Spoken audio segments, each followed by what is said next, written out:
Et c'est notre rendez-vous avec le plateau au repas de Sandra Ferreira, notre diététicienne et nutritionniste. Sandra, bonjour. Bonjour Emmanuel. Vous allez bien? Très bien. Vous adorez les journées mondiales. Ce n'est pas une journée mondiale aujourd'hui, une journée française. Mais enfin, c'est déjà pas mal, celle de la chicorée. Vous devez me chercher ça. Je ne sais pas où j'ai trouvé ça. C'est le jour de Thanksgiving. 360, c'est Thanksgiving, d'un des chicorées en fait. Voilà, bon, on va dire ça. C'est vrai que nous sommes le 23 novembre et c'est le 327e jour de l'année. Il reste 38 jours avant la fin de l'année. Et donc, c'est le jour qui a été officiellement dénommé pour jour de la chicorée. Alors, pourquoi? Je vous avoue que je n'ai pas trouvé la raison. Mais moi, j'ai trouvé une raison de vous en parler. On va parler de la chicorée. C'est quoi tout le monde croit que c'est une salade, mais dans mon souvenir, il y a un piège. Oui, alors, il y a plusieurs espèces. Effectivement, quand on pense chicorée, on pense souvent à la salade, la fameuse salade qui a plusieurs couleurs. On pense aussi au chicon, une sorte d'endive. Mais c'est aussi une racine. Et avec la racine, on peut en faire une boisson. C'est ça, on pense à une certaine marque d'ailleurs qui y ressemble. On peut faire des boissons chaudes. C'est la seule d'ailleurs racine dont on fait une boisson. Sinon, d'habitude, le café sont des grains, donc c'est différent. Donc il y a différentes variétés. On récapitule la fameuse salade chicorée qui peut présenter diverses pigmentations. Il y a des rouges, des vertes, des blanches. Il existe aussi donc la deuxième famille, les chicons, les endives en d'autres termes. Et puis la chicorée à boisson, c'est encore une autre famille, mais c'est une grande famille. Chicon, c'est comme ça qu'on dit dans le nord de la France, et pour cause. C'est ça, et pour cause, parce que justement, il y a 200 planteurs de la région Hauts-de-France qui cultivent cette racine. Utilisée depuis super longtemps. Et oui, on a retrouvé des traces de la chicorée sur un papyrus vieux de 4000 ans. C'est pas rien. C'était surtout utilisé en plantes médicinales. Ça s'est vite transformé en petite boisson. C'est végétal, ça a un petit goût caramélisé, c'est plutôt sympathique. Et donc, si vous nous en parlez, c'est forcément que ça a quelques effets bénéfiques sur notre santé. Je vois que vous me connaissez, Emmanuel, effectivement. Et en plus, je vais faire un petit tour des pays. En Égypte, j'ai cherché. La chicorée était appréciée pour ses vertus digestives et apéritives. Les Grecs, eux, voient en la chicorée ses bienfaits régénérateurs du foie. Ce qui n'est pas forcément sans lien avec le point précédent. Exactement. Ça devient même un remède dans l'armée romaine. Charlemagne, lui, carrément vante les bienfaits de la chicorée. À cette époque, elle permettrait de traiter les maladies du foie, encore une fois, et les inflammations oculaires. On a rajouté les yeux. Sirop, pilule, eau, bon bref, cette plante, on l'utilisait dans toute la pharmacopée.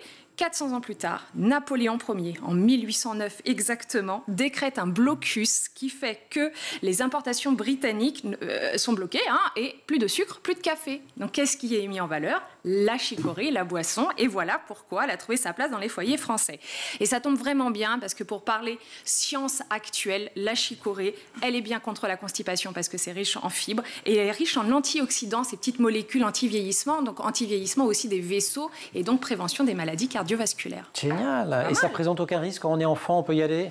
Chicorée matin, midi et soir. On se rappelle que le problème dans les boissons de ce type-là, c'est la caféine. Caféine, c'est surtout dans le café. La chicorée n'a pas d'excitant. Mais attention, certaines marques rajoutent du café. Donc il faut vraiment vérifier qu'il n'y ait pas du café rajouté à la chicorée. Sinon, c'est une boisson excellente pour les enfants. Vous pouvez, sans souci. En plus, les enfants peuvent cuisiner, les enfants et vous d'ailleurs, cuisiner avec la chicorée. On peut en rajouter dans les pâtes, des gaufres, etc.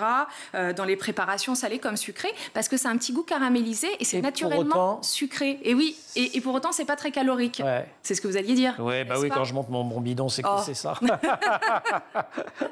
Et dernière chose amusante, parce que tant qu'à faire, on peut l'utiliser aussi pour peindre. On peut peindre à la chicorée. C'est-à-dire, je mets mon chicon dans la chicorée, dans l'eau. Non, alors faut la lâcher déjà broyée. Voilà, déjà broyée. On l'utilise un peu comme un pigment. Je fais un pigment de chicorée. Un petit pigment de chicorée plus ou moins clair, et on fait de la peinture un peu type aquarelle. En fait, avec les enfants. Mais c'est génial. Voilà. Merci donc, beaucoup. On mange, on boit. C'est que du bonheur.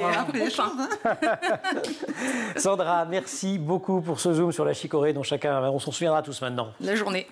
Thanksgiving, chicorée. Marie-Jeanne, merci beaucoup. Alors, si on ne punit pas, on fait comment? Le guide pratique pour tous les parents, et j'y insiste, ça vaut également quand on n'est pas parent, mais qu'on a à s'occuper d'enfants. C'est chez First. On précise vraiment que le risque, si on ne fait pas tout ça, c'est la violence, et que la violence, ça a des conséquences.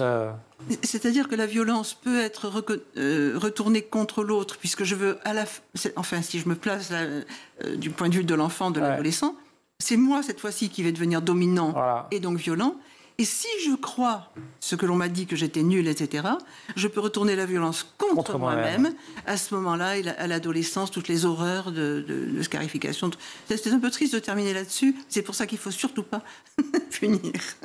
et qu'il faut surtout lire le bouquin de Marie-Jeanne Trouchot, qu'on remercie vivement. Elle n'a jamais été punie, c'est quand même extraordinaire. Regardez comment elle se porte. Vous êtes une publicité vivante pour l'éducation structurante, l'éducation constructive. Merci beaucoup, Sandra, également. Merci aussi à toute l'équipe de l'émission.